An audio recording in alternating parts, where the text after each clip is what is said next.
മഹാനായ അനസ് ഇബ്നു മാലിക് റളിയല്ലാഹു അൻഹു ഇമാം ബുഖാരി തന്റെ സഹീഹുൽ ബുഖാരിയിൽ റിപ്പോർട്ട് ചെയ്തിട്ടില്ലേ, തസത്തുർ എന്ന നാട് ഫത്ഹാകുമ്പോൾ, ഇസ്ലാമിന്റെ റിപ്പബ്ലിക്കിന്റെ കീഴിൽ വരുമ്പോൾ എത്രയെത്ര മഹാന്മാരായ സ്വഹാബത്താണ് ധീരശൂരം പോരാടി പരാരക്തകളത്തിൽ രക്തസാക്ഷിത്വം വഹിച്ചുകൊണ്ട്, രണാങ്കണത്തിൽ രക്തസാക്ഷിത്വം വഹിച്ചുകൊണ്ട് ദസ്തുർ എന്ന രാജ്യം കീഴടക്കുമ്പോൾ ഒരു സുബ്ഹി നിസ്കാരത്തിന്റെ സമയത്താണ് ആ നാട് ഫത്ഹായത്. ബഹുമാനപ്പെട്ട അനസ് ഇബ്നു മാലിക് തങ്ങൾക്ക് സുബ്ഹി നിസ്കാരം അല്പമൊന്ന് വൈകിപ്പോയി, സമയം വൈകിപ്പോയി. ആ സംഭവം ഓർത്തുകൊണ്ട് ബഹുമാനപ്പെട്ട അനസ് ഇബ്നു മാലിക് തങ്ങൾ പറയുകയാണ്, ഈ ലോകം മൊത്തം ഇസ്ലാമിന്റെ ഭരണം കിട്ടിയിട്ടും കാര്യമില്ല, ഈ ലോകം മൊത്തം ഇസ്ലാം കിട്ടിയിട്ട് കാര്യമില്ല. അന്നത്തെ സുബ്ഹ് നിസ്കാരം എനിക്ക് സമയത്തെ തൊട്ട് തെറ്റിപ്പോയതിന്, എന്റെ സമയമൽപ്പം വൈകിപ്പോയതിന് ഈ ദുനിയാവ് മൊത്തം ഫത്ഹായിട്ടും കാര്യമില്ല. ഓ സഹോദരാ, നിസ്സാരമായിട്ട് തലവേദന വരുമ്പോൾ, വീട്ടിലൊരു സൽക്കാരമുണ്ടാകുമ്പോൾ, ഒരു കല്യാണമുണ്ടാകുമ്പോൾ, എന്തെങ്കിലും ഒരു ചെറിയ സംഭവം ഉണ്ടാകുമ്പോഴേക്ക് നിസ്കാരം സമയത്തെ തൊട്ട് പിന്തിക്കുന്ന ചെറുപ്പക്കാരാ, കൃത്യമായി നിസ്കരിക്കുന്നവര് തന്നെ എന്തെങ്കിലും ഒരു യാത്ര പോകുമ്പോൾ, ഹോസ്പിറ്റലിൽ പോകുമ്പോൾ, കല്യാണങ്ങൾക്ക് പോകുമ്പോൾ, അതാ നിസ്കാരം കലാക്കുന്ന മുസ്ലിമെ, ഈ മതം നിനക്ക് പൊറുക്കുകയില്ല, മുത്തുനബി നിന്നെ പൊറുക്കുകയില്ല. അറിയുമോ, അഷ്റഫുൽ ഖൽഖ് മുഹമ്മദ് റസൂലുള്ളാഹി സ്വല്ലല്ലാഹു അലൈഹി വസല്ലമ തങ്ങൾ നിനക്കറിയില്ലേ, കുട്ടികൾ റസൂലുള്ളാഹിനെ കല്ലെറിഞ്ഞിട്ട് അല്ലാഹുവിന്റെ റസൂലിന്റെ ശരീരത്തിൽ നിന്ന് രക്തമൊലിച്ചിട്ട് മുത്തുനബി നടക്കാൻ കഴിയാതെ ഒരു മലയുടെ ചരിവിൽ നിൽക്കുമ്പോൾ ഇരിക്കുകയാ, നടക്കാൻ പറ്റുന്നില്ല. കുട്ടികൾ അത്രയും അല്ലാഹുവിന്റെ റസൂലിനെ വേദനിപ്പിച്ചു പോയി, ദ്രോഹിച്ചു പോയി, കൂക്കി വിളിച്ചു പോയി. അവശനായി നിൽക്കുന്ന റസൂലുള്ളാഹി സ്വല്ലല്ലാഹു അലൈഹി വസല്ലമ തങ്ങൾ അതാ തന്നെ പരിചയമുള്ള ഒരാളെ കണ്ടപ്പോൾ പറയുന്നു, മോനെ എനിക്ക് നിന്നോടൊരു കാര്യം പറയാനുണ്ട്, ഞാൻ സഹായത്തിന് വേണ്ടിയല്ലേ തായിഫിൽ വന്നത്, എന്റെ ബന്ധുക്കളുണ്ട് എന്ന് കരുതി വന്നതല്ലേ, ഉമ്മാന്റെ കുടുംബങ്ങളുണ്ടെന്ന് ഉദ്ദേശിച്ചു വന്നതല്ലേ, അതുകൊണ്ട് ഇവിടെ നീ എന്നെ ആട്ടിയോടിച്ചതും ഇവര് എന്നെ ചീത്ത വിളിച്ചതും കൂക്കി വിളിച്ചതും മക്കയിൽ ആരോടും പറയരുതേ, നീ ആരോടും ഈ സംഭവം പറയല്ല. അത്രയും അല്ലാഹുവിന്റെ റസൂൽ വ്യസനിച്ച് ദുഃഖിച്ചിരിക്കുന്ന സന്ദർഭത്തിൽ അതേ പർവ്വതത്തിന്റെ ചുമതലയുള്ള മലക്ക് വന്നുകൊണ്ട് മുത്തുനബിയോട് പറയുന്നു, ഓ പ്രവാചകരെ, അങ്ങ് സമ്മതിക്കുകയാണെങ്കിൽ ഈ പർവ്വതം ഇവരെ മേൽ അല്ലാഹു തള്ളിയിട്ടിട്ട് ഈ പർവ്വതത്തിന്റെ ഉള്ളിൽ ഈ കുട്ടികളെയും ആളുകളെയും മൊത്തം നശിപ്പിക്കുവാൻ പടച്ചറബിന്റെ ഓർഡറുണ്ട് കേട്ടോ. അല്ലാഹുവിന്റെ റസൂൽ വേണ്ട വേണ്ട, അവരിൽപ്പെട്ട ഒരാളെങ്കിലും കലിമത്ത് തൗഹീദ് ചൊല്ലിയിട്ട് ഇസ്ലാമിലേക്ക് വന്നാൽ അതല്ലേ ഏറ്റവും ഉത്തമം, അതുകൊണ്ട് നശിപ്പിക്കല്ല, പൊറുത്തു കൊടുക്കുക എന്ന് പൊട്ടിക്കറിഞ്ഞ് ദുആ ചെയ്ത് അല്ലാഹുവിന്റെ റസൂലിന്റെ അസർ നിസ്കാരം തെറ്റിച്ചപ്പോൾ അഹ്സാബ് സമരം നടക്കുന്നു. ശത്രുക്കളതാ റസൂലുള്ളാഹി സ്വല്ലല്ലാഹു അലൈഹി വസല്ലമ തങ്ങളുടെ അസർ നിസ്കാരം പ്രതീക്ഷിച്ചുകൊണ്ട് നിൽക്കുന്നു. അസർ നിസ്കാരം മുത്തുനബിക്ക് വൈകിയപ്പോൾ മലഅല്ലാഹു ഖുബൂറഹും വബുയൂതഹും നാറാ ശഗലൂനാ ലിസ്സലാത്തി അൻ സ്വലാത്തിൽ വുസ്താ. അവരെ കബറുകളും വീടുകളും പടച്ചറബ് തീകൊണ്ട് നടക്കട്ടെ. അവര് നമ്മളെ നിസ്കാരം തെറ്റിച്ചില്ലേ, നിസ്കാരം സമയത്തെ തൊട്ട് തെറ്റിച്ചില്ലേ. ആഖിർ സമാനിലെ മക്കളെ, മുസ്ലിം ചെറുപ്പക്കാരെ, ആ പ്രവാചകരുടെ പ്രാർത്ഥന, ആ പ്രവാചകരുടെ സ്നേഹം, ആ പ്രവാചകരുടെ ശഫാഅത്ത് നമുക്ക് ലഭിക്കുമോ? നബിദിനം കഴിച്ചിട്ട് കാര്യമുണ്ടോ? ദിക്ർ ചൊല്ലിയിട്ട് കാര്യമുണ്ടോ? സ്വലാത്ത് ചൊല്ലിയിട്ട് കാര്യമുണ്ടോ? സമയത്തിന് നിസ്കരിക്കാതെ, നിസ്കാരത്തിന് ചിട്ടയില്ലാതെ ഇത്തരം ഇബാദത്തുകളെ കൊണ്ട് കാര്യമുണ്ടോ? അതുകൊണ്ട് മുസ്ലിമീങ്ങളെ ഐഡന്റിറ്റി കൃത്യമായി നിസ്കരിക്കുക. നിസ്കരിക്കാത്ത മുസ്ലിമിന് ഇസ്ലാമിലൊരു സ്ഥാനമില്ല. നിസ്കരിക്കാത്ത മുസ്ലിം അറുത്ത ജീവിയെ മുസ്ലിമീങ്ങൾക്ക് ഭക്ഷിച്ചുകൂടാ. നിസ്കാരത്തിൽ ചിട്ടയില്ലാത്തവന് നിന്റെ ഭക്ഷണം കൊടുത്തുകൂടാ. അവന്റെ കൂടെ ഇരുന്ന് ഭക്ഷണം കഴിച്ചുകൂടാ. ഓ മുസ്ലിമീങ്ങളെ, പറയാതിരിക്കാൻ പറ്റുമോ? പറയാതിരുന്നാൽ അതേ, ഞങ്ങൾ ഉസ്താദിന് നല്ലപോലെ ഭക്ഷണം കൊടുത്തിരുന്നു, ദർസിന് സൗകര്യങ്ങൾ ചെയ്തു കൊടുത്തിരുന്നു, നല്ലപോലെ ശമ്പളം കൊടുത്തിരുന്നു, എല്ലാ സുഖ സൗകര്യങ്ങളും ഞങ്ങൾ ചെയ്തു കൊടുത്തിരുന്നു, ഞങ്ങളോട് ഉസ്താദ് പ്രസംഗിച്ചിരുന്നു. പറഞ്ഞിട്ട് കാര്യമില്ല. വിനീതനായ ഞാനിനാള് ആഖിറത്തിൽ പടച്ച റബ്ബിന്റെ കോടതിയിലെത്തുമ്പോൾ അല്ലാഹുവേ, നിങ്ങളാരും എന്നെ കുറ്റം പറയരുത്. നിസ്കാരത്തിന്റെ ഗൗരവത്തെക്കുറിച്ച് ഉസ്താദ് ഞങ്ങളോട് പറഞ്ഞില്ലല്ലോ. LICയെ കുറിച്ച് ഞങ്ങളോട് പ്രസംഗിച്ചിരുന്നു. അതേ, സുന്നത്ത് ജമാഅത്തിന്റെ വിരോധികളെ കുറിച്ച് പ്രസംഗിച്ചിരുന്നു. റസൂലുള്ളാഹിന്റെ മദ്ഹ് ഞങ്ങൾക്ക് പറഞ്ഞു തന്നിരുന്നു. പക്ഷേ നിസ്കാരത്തിന്റെ ഗൗരവം ഞങ്ങളോട് പറഞ്ഞു തന്നില്ല. പറയരുതേ മക്കളെ. കൃത്യമായി 5 വക്ത് നിസ്കരിക്കാത്ത, നിസ്കാരത്തിന് ചിട്ടയില്ലാത്ത ഒരു മനുഷ്യന് നിന്റെ ഭക്ഷണം കൊടുക്കല്ല.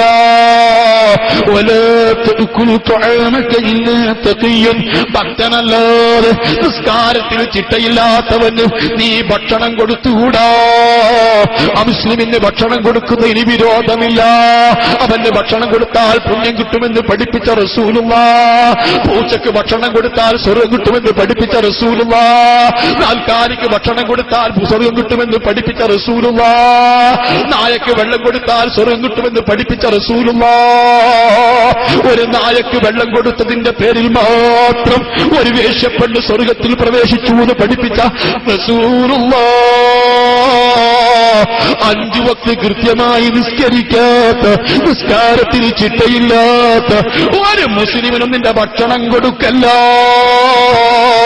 ഓ സഹോദരാ, എന്റെ വയത് കേട്ട് തിരിച്ചു പോകുന്ന സമയത്ത് മുസ്ലിം ചെറുപ്പക്കാരോട്, സഹോദരങ്ങളോട്, സഹോദരിമാരോട്, അള്ളാഹുവിന്റെ ഖുർആൻ നിങ്ങൾക്ക് വിശ്വാസമുണ്ടോ? റസൂലുള്ളാഹിന്റെ ഹദീസ് വിശ്വാസമുണ്ടോ? ആഖിറത്തിലേക്ക് വരും സമ്പാദിക്കണമെന്ന ചിന്തയോടുകൂടി എന്റെ ശബ്ദം കേൾക്കുന്നുണ്ടോ? ഇവിടെ നീ എഴുന്നേറ്റ് പോകുന്നതിന്റെ മുൻപ് ഒരു തീരുമാനമെടുത്തോ. ഇന്ന് മുതൽക്ക് ഒരു വക്ത് നിസ്കാരം എനിക്ക് കളാക്കുകയില്ല, ഉപേക്ഷിക്കുകയില്ല. തീരുമാനിച്ചോ. അർഹമുർ റഹീമീനായ അൽ മലിക്കുൽ ജബ്ബാറായ സർവാധിനാഥനായ റബ്ബുൽ ഇസ്സത്ത് നമുക്ക് തൗഫീഖ് നൽകട്ടെ. ഹബീബായ മുഹമ്മദുർ റസൂലുള്ളാഹി സ്വല്ലല്ലാഹു അലൈഹി വസല്ലമ തങ്ങളെ പഠിപ്പിച്ച സുന്നത്ത് ഉയർത്തിപ്പിടിക്കുന്നവരെ, അത് പ്രചരിപ്പിക്കുന്നവരെ, അതിന് വളം ചേർക്കുന്നവരെ, അതിനു വേണ്ടിയിട്ട് ശബ്ദിക്കുന്നവനെ മാത്രമാണ്, അവൻ മാത്രമാണ് റസൂലുള്ളാഹിനെ വിശ്വസിക്കുന്നത് എന്ന് പറഞ്ഞല്ലോ. മുഹമ്മദുർ റസൂലുള്ളാഹ് അവിടുന്ന് കൃത്യമായിട്ട് എല്ലാ മുസ്ലിമീൻ പുരുഷന്മാര് പള്ളിയിൽ പോയി തന്നെ നിസ്കരിക്കണമെന്ന് പഠിപ്പിച്ചിട്ടുണ്ട്. അത് മുറുകെ പിടിക്കേണ്ടതാ. അള്ളാഹുവിനെ കുറിച്ച് മനസ്സിലാക്കുന്നവർ, പടച്ച റബ്ബുമായിട്ട് ബന്ധമുള്ളവർ, അതേ യജമാൻ ഭക്ഷണം കൊടുക്കുന്ന യജമാനനോട് നന്ദി കാണിക്കുന്ന ഒരു നായ അതാ യജമാനൻ വിളിക്കുന്ന വിളിക്ക് ഉത്തരം ചെയ്യാതിരിക്കില്ലല്ലോ. യജമാൻ എത്ര വേദനിപ്പിച്ചാലും, എത്ര തന്നെ ദ്രോഹിച്ചാലും, ഭക്ഷണം കൊടുക്കുന്ന യജമാനനോട് നന്ദിയോടെ ഉത്തരം ചെയ്യുന്ന, എത്ര വിളിച്ചാലും ഉത്തരം ചെയ്യുന്ന നായകളെ കണ്ടില്ലയോ? അതേ, യജമാന ഭക്തി മനസ്സിലുണ്ടോ? വാങ്ങി വിളിക്കുന്ന സമയത്ത് നിസ്കരിക്കാതിരിക്കില്ല. അർഹമുർ റഹീമീനായ റബ്ബ് കൃത്യമായി നിസ്കരിക്കാൻ നമുക്ക് തൗഫീഖ് നൽകട്ടെ. വല്ലദീന യബീതൂന ലിറബ്ബിഹിം സുജ്ജദൻ വഖിയാമാ. അല്ലാഹു സുബ്ഹാനഹു വ തആല മുസ്ലിമീങ്ങൾക്ക് തിരിച്ചറിയാനുള്ള അടയാളം പറഞ്ഞത് കൃത്യമായി സുജൂദ് ചെയ്ത് അതേപോലെ ചിട്ടയോടെ അതിന്റെ മുറ പോലെ നിസ്കരിക്കുന്നവരാണ് കേട്ടോ. പോലെ അതിനെക്കുറിച്ച് പഠിച്ച് ആദാബുകളും ചിട്ടയും പാലിച്ച് നിസ്കരിക്കുന്നവരാണ് മുസ്ലിമീങ്ങൾ. നിസ്കരിക്കാത്ത മുസ്ലിമിന് ഈ മതത്തിൽ അംഗത്വമില്ല.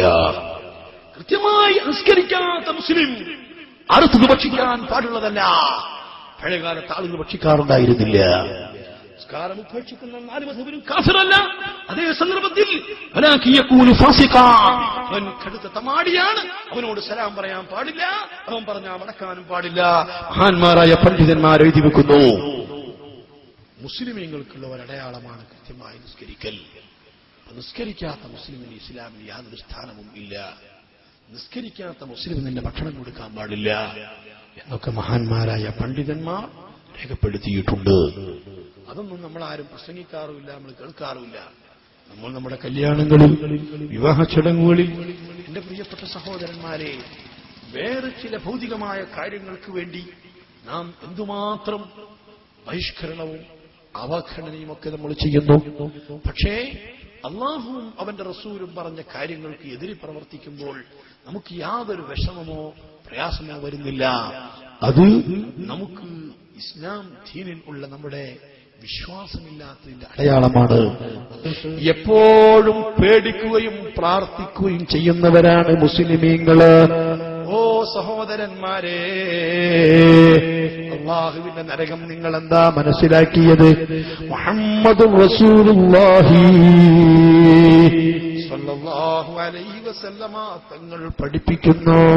ബഹുമാനപ്പെട്ട മുക്കറമായ മലക്ക് ജിബ്രീൽ അലൈഹിസ്സലാത്തു വസ്സലാം തങ്ങളോട് നരകത്തെക്കുറിച്ച് മുഹമ്മദുർ റസൂലുള്ളാഹി സ്വല്ലല്ലാഹു അലൈഹി വസല്ലമ തങ്ങൾ വിവരിക്കാൻ പറഞ്ഞതറിയില്ലേ?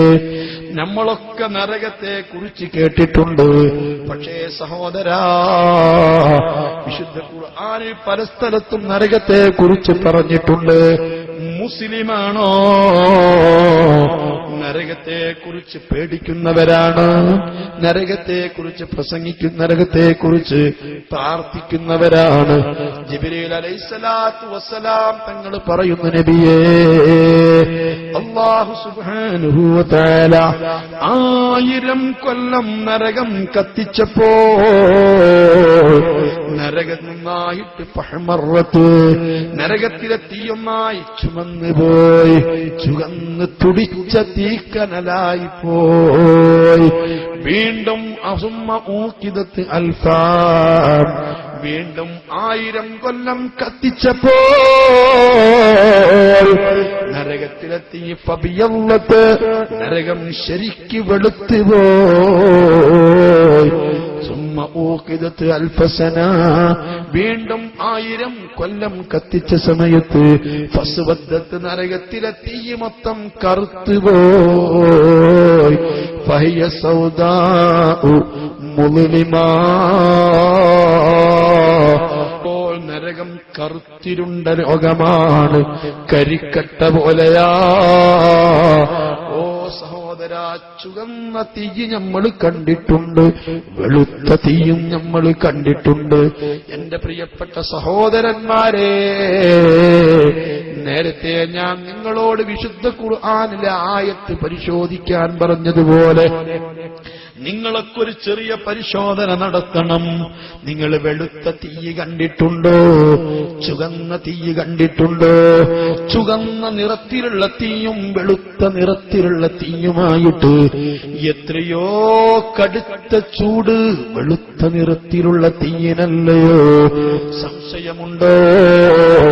വല്ലപ്പോഴും നിങ്ങൾ എടപ്പാട് ടൗണിൽ പോകുമ്പോ ഏതെങ്കിലും കടയിൽ കയറിയിട്ട് സഹോദരാ, ചെറുപ്പക്കാർക്ക് ഒരുപക്ഷെ പരിചയമുണ്ടാവില്ല. നിങ്ങളെ നാട്ടിലെ 70 75 വയസ്സ് പ്രായമുള്ള ആളുകളോട് ചോദിച്ച് ഒരു ഗന്ധകത്തിന്റെ കല്ല് നിങ്ങൾ വാങ്ങുക. ഗന്ധകം നിങ്ങൾക്കറിയുമോ? അല്ലാഹു നരകത്തിൽ കത്തിക്കുന്ന